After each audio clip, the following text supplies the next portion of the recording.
farming and fishing. In our cultural setting, Prof, where we need to follow our parents to farm and the like, and I must admit it's even affecting the purchase of our cocoa beans.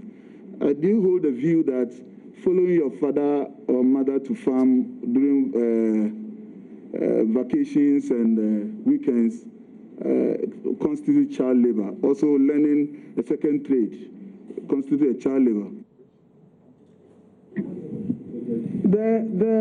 We should always understand that there's a difference between child socialization and child labor. Child labor tends to be harmful to the child's development. But if you are bringing up a child, the child must be socialized according to your culture and traditions.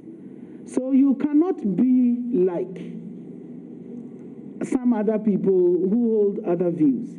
When you are growing up in my house, of course you will learn to cook.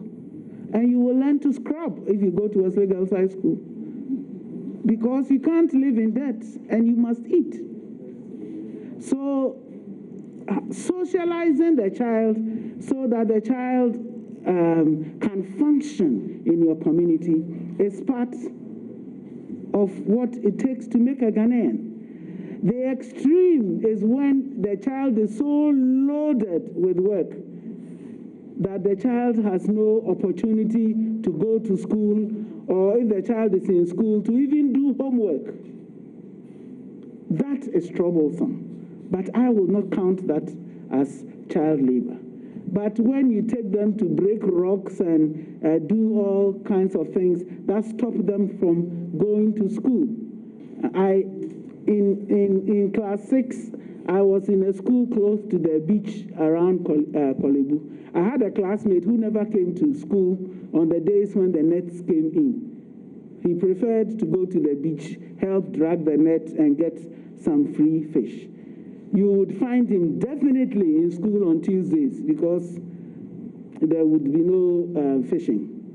But other days, depending upon whether the net was coming in or not, that is troublesome because at a certain point in time, it will interfere with a child's education. But we need to grow up as Ghanaians. And until our lives are a little different, we must understand that some people are looking at these. If you look at somebody's culture with a foreigner's eyes, you are bound to see things that are not there. You are bound to think they are not very sensible because they are not like you. But you do not have the end all and be all of what it takes. So we must watch it so that it doesn't interfere with the child's development. It doesn't interfere with the child's growth. It doesn't interfere with the child's opportunities. But we can't raise children who don't know how to do anything. I visit an orphanage at Dodoa as part of my Lion Club's commitments to help the children. I was shocked to find that they don't have a garden, even though they have plenty of land, because they've been taught in school that's child labor. And I said, who taught you that? For you to even have a garden competition as to who can grow the best okra is child labor. Who taught you that? So we must understand that you are raising children in an orphanage to be dependent upon charity when they have plenty of land and could grow some of their food.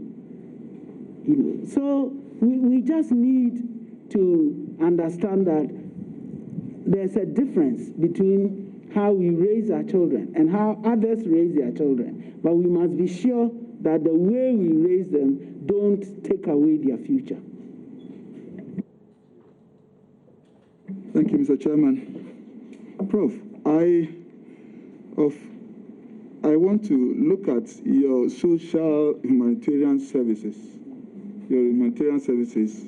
all through, and taking up this appointment where you'll be deprived of your social contact with the general public, because generally judges don't mostly mingle with the general public.